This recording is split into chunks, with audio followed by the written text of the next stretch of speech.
بسم الله الرحمن الرحيم ياسين والقرآن الحكيم إنك لمن المرسلين على صراط مستقيم تنزيل العزيز الرحيم لتنذر قوما ما أنذر آباؤهم فهم غافلون لقد حق القول على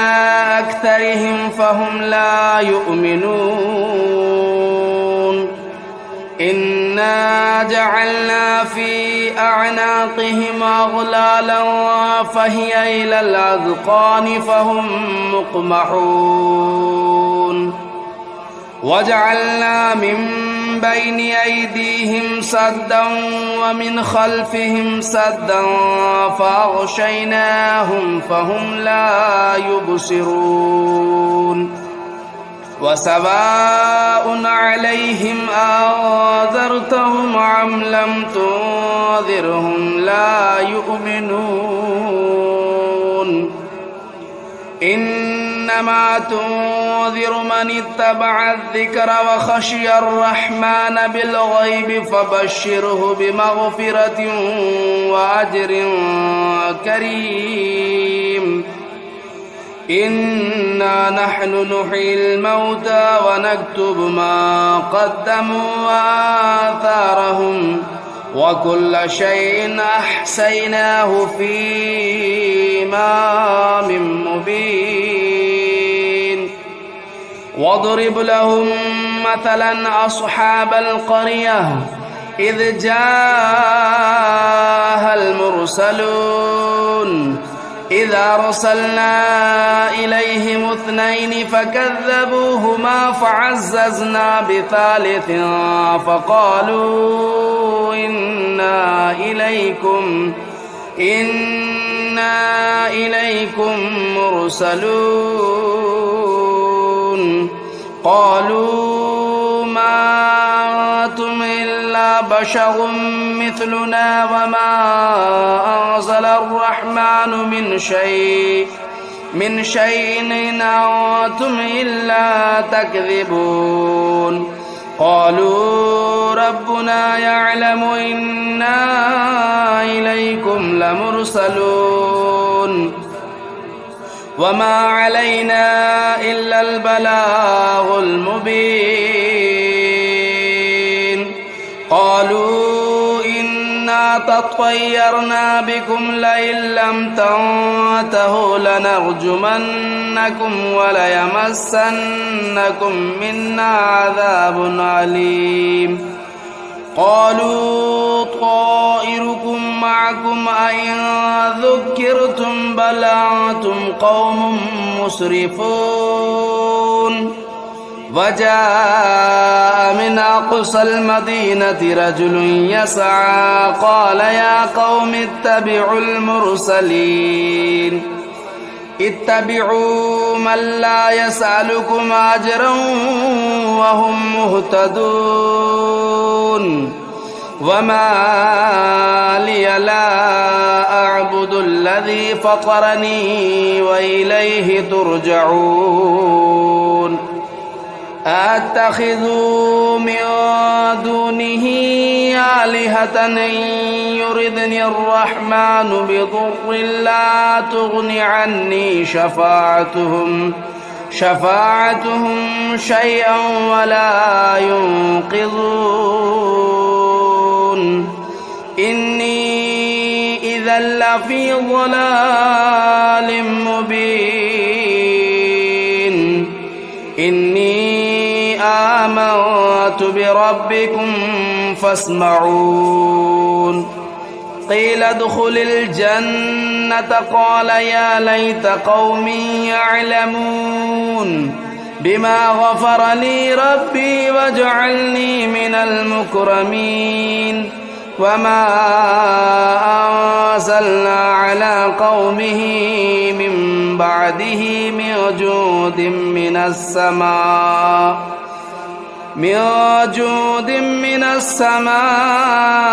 وما كنا منزلين إن كانت إلا صيحة واحدة فإذا هم خامدون يا حسرة على العباد ما يأتيهم من رسول إلا كانوا به يستهزئون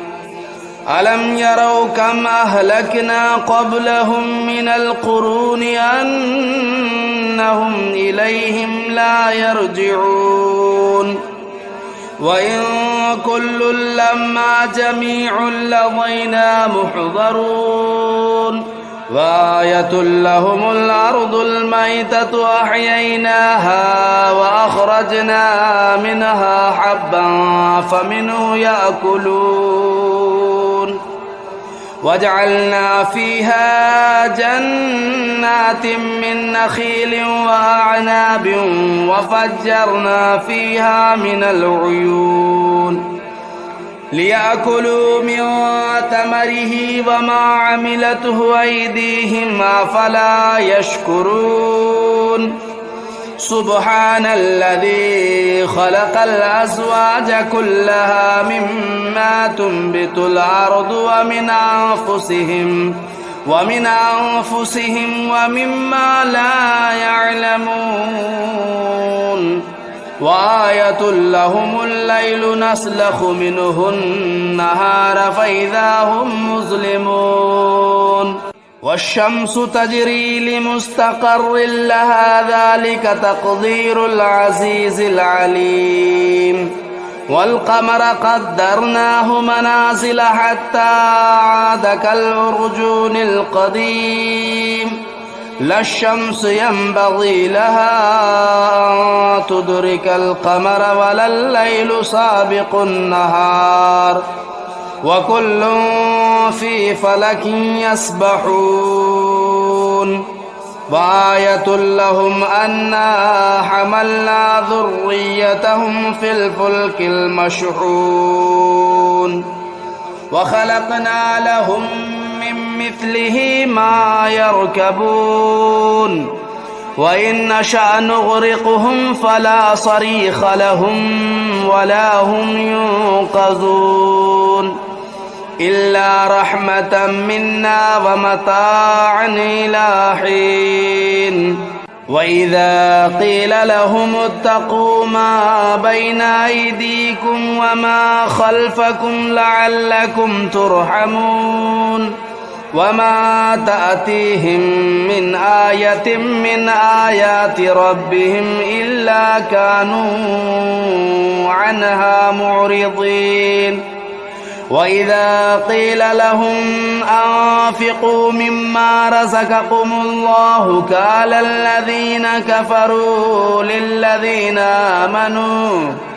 قال الذين كفروا للذين آمنوا ونطعم من لو يشاء الله أطعمه إن أنتم إلا في ضلال مبين ويقولون متى هذا الوعد إن كنتم صادقين ما ينظرون إلا صيحة واحدة تأخذهم وهم يخصمون فلا يستطيعون توصية ولا إلى أهلهم يرجعون ونفخ في الصور فإذا هم من الأجداث إلى ربهم ينسلون قالوا يا ويلنا من بعثنا من مرقدنا هذا ما وعد الرحمن وصدق المرسلون إنت إلا صيحة واحدة فإذا هم جميع لدينا محضرون فاليوم لا تظلم نفس شيئا ولا تجزون إلا ما كنتم تعملون إن أصحاب الجنة اليوم في شغل فاكهون هم وأزواجهم في ظلال على الأرائك متكئون لهم فيها فاكهة ولهم ما يدعون سلام قولا من رب رحيم وامتازوا اليوم أيها المجرمون ألم أعهد إليكم يا بني آدم ألا تعبدوا الشيطان إنه لكم عدو مبين وأن اعبدوني هذا صراط مستقيم ولقد أضل منكم جبلا كثيرا أفلم تكونوا تعقلون هذه جهنم التي كنتم توعدون اصلوها اليوم بما كنتم تكفرون اليوم نختم على أفواههم وتكلمنا أيديهم وتشهد أرجلهم بما كانوا يكسبون ولو نشاء لطمسنا على أعينهم فاستبقوا الصراط فأنى يبصرون ولو نشاء لمسخناهم على مكانتهم فما استطاعوا مضيا ولا يرجعون ومن نعمره ننكسه في الخلق أفلا يعقلون وما علمناه الشعر وما ينبغي له إن هو إلا ذكر وقرآن مبين لينذر من كان حيا ويحق القول على الكافرين أولم يروا أنا خلقنا لهم مما عملت أيدينا أنعاما فهم لا مالكون وذللناها لهم فمنها ركوبهم ومنها يأكلون ولهم فيها منافع ومشارب أفلا يشكرون واتخذوا من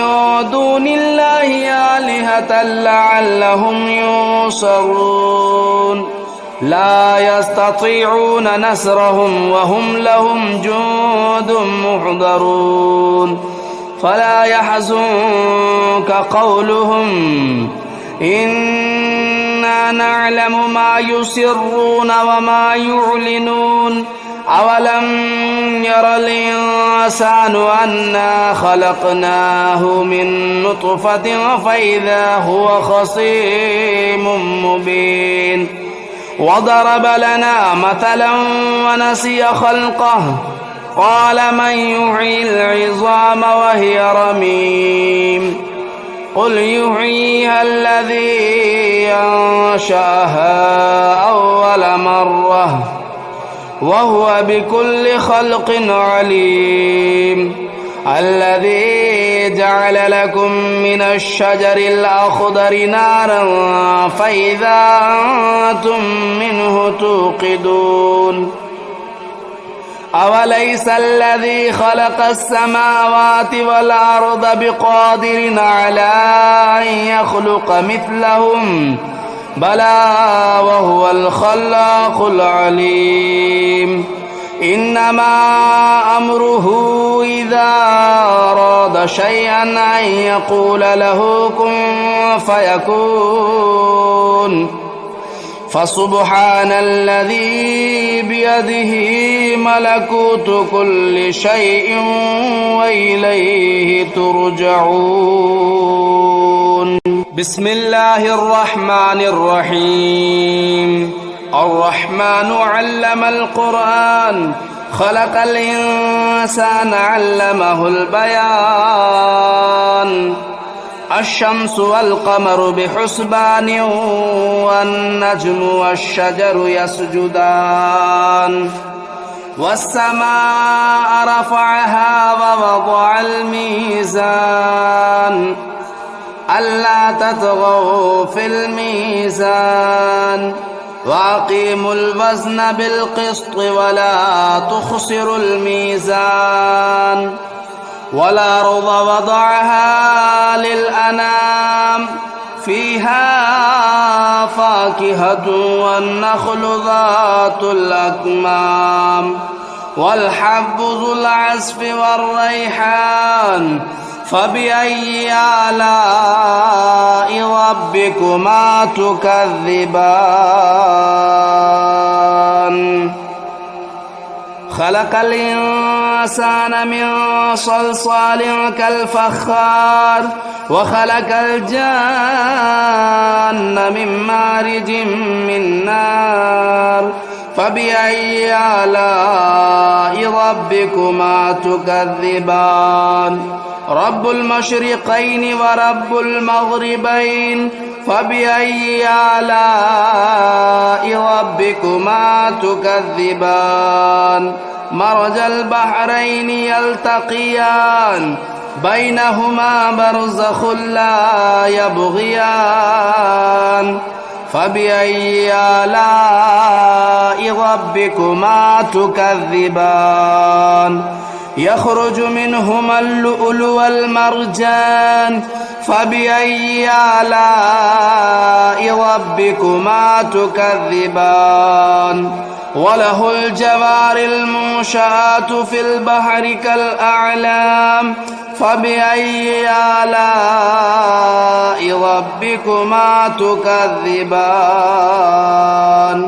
كل من عليها فان ويبقى وجه ربك ذو الجلال والإكرام فبأي آلاء ربكما تكذبان يسأله من في السماوات والأرض كل يوم هو في شأن فبأي آلاء ربكما تكذبان سنفرغ لكم أيها الثقلان فبأي آلاء ربكما تكذبان يا معشر الجن والإنس إن استطعتم أن تنفذوا من أقطار السماوات والأرض فانفذوا لا تنفذون إلا بسلطان فبأي آلاء ربكما تكذبان يرسل عليكما شواظ من نار ونحاس فلا تنتصران فبأي آلاء ربكما تكذبان فإذا انشقت السماء فكانت وردة كالدهان فبأي آلاء ربكما تكذبان فيومئذ لا يسأل عن ذنبه إنس ولا جان فبأي آلاء ربكما تكذبان يعرف المجرمون بسيماهم فيؤخذوا بالنواصي والأقدام فبأي آلاء ربكما تكذبان هذه جهنم التي يكذب بها المجرمون يطوفون بينها وبين حميم آن فبأي آلاء ربكما تكذبان ولمن خاف مقام ربه جنتان فبأي آلاء ربكما تكذبان ذواتا أفنان فبأي آلاء ربكما تكذبان فيهما عينان تجريان فبأي آلاء ربكما تكذبان فيهما من كل فاكهة زوجان فبأي آلاء ربكما تكذبان متكئين على فرش بطائنها من استبرق وجنى الجنتين دان فبأي آلاء ربكما تكذبان فيهن قاصرات الطرف لم يطمثهن إنس قبلهم ولا جان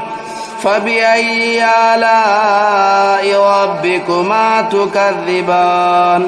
كأنهن الياقوت والمرجان فبأي آلاء ربكما تكذبان هل جزاء الإحسان إلا الإحسان فبأي آلاء ربكما تكذبان ومن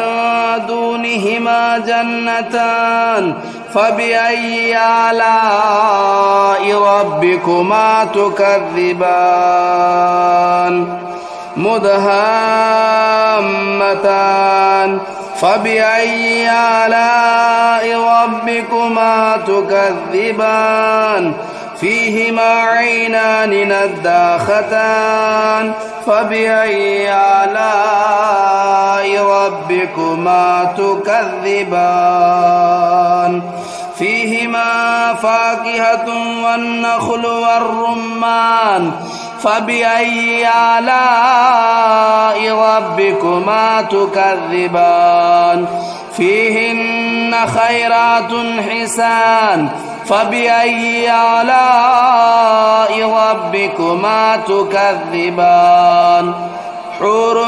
مقصورات في الخيام فبأي آلاء ربكما تكذبان لم يطمثهن إنس قبلهم ولا جان فبأي آلاء ربكما تكذبان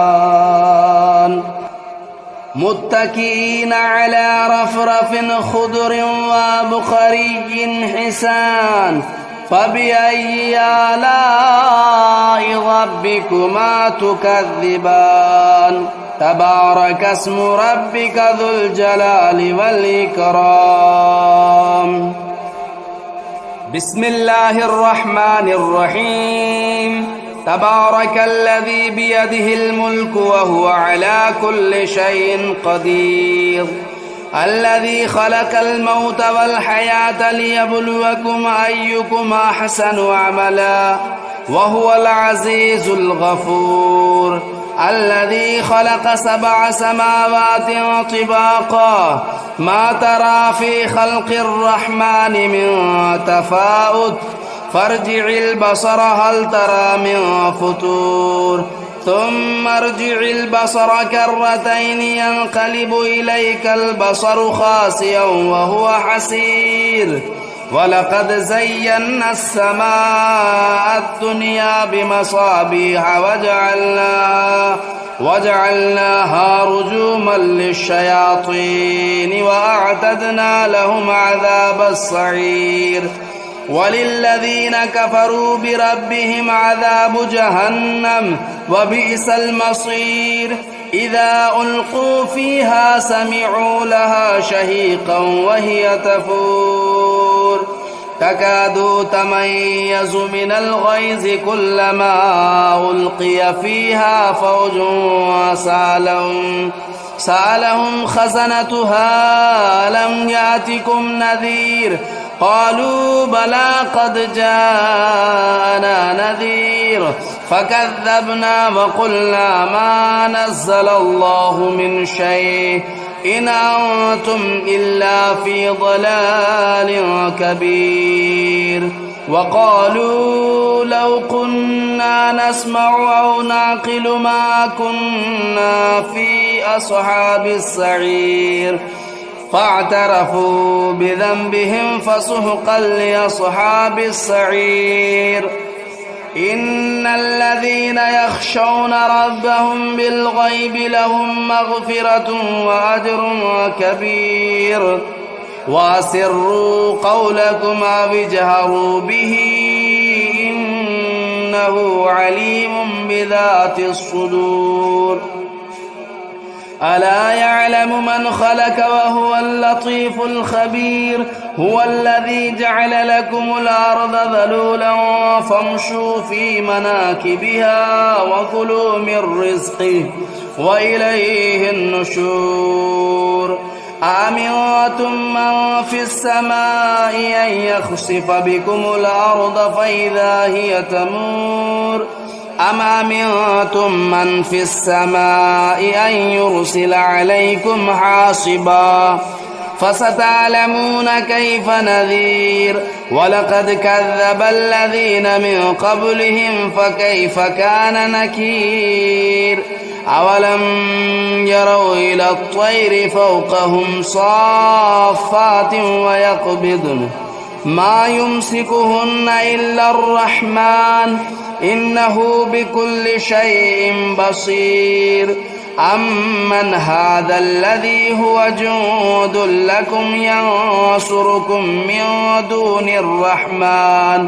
إن الكافرون إلا في غرور أمن هذا الذي يرزقكم إن أمسك رزقه بل لجوا في عتو ونفور أفمن يمشي مكبا على وجهه أهدى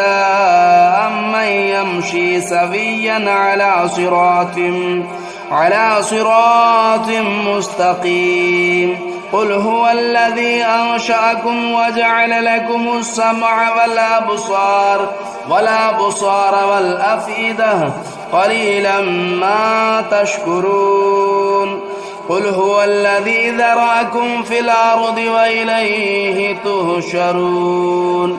ويقولون متى هذا الوعد إن كنتم صادقين قل إنما العلم عند الله وإنما أنا نذير مبين فلما رأوه زلفة سيئت وجوه الذين كفروا وقيل هذا الذي كنتم به تدعون قل أرأيتم إن أهلكني الله ومن معي أو رحمنا فمن يجير الكافرين من عذاب أليم قل هو الرحمن آمنا به وعليه توكلنا فستعلمون من هو في ضلال مبين قل أرأيتم إن أصبح ماؤكم غورا فمن يأتيكم بماء معين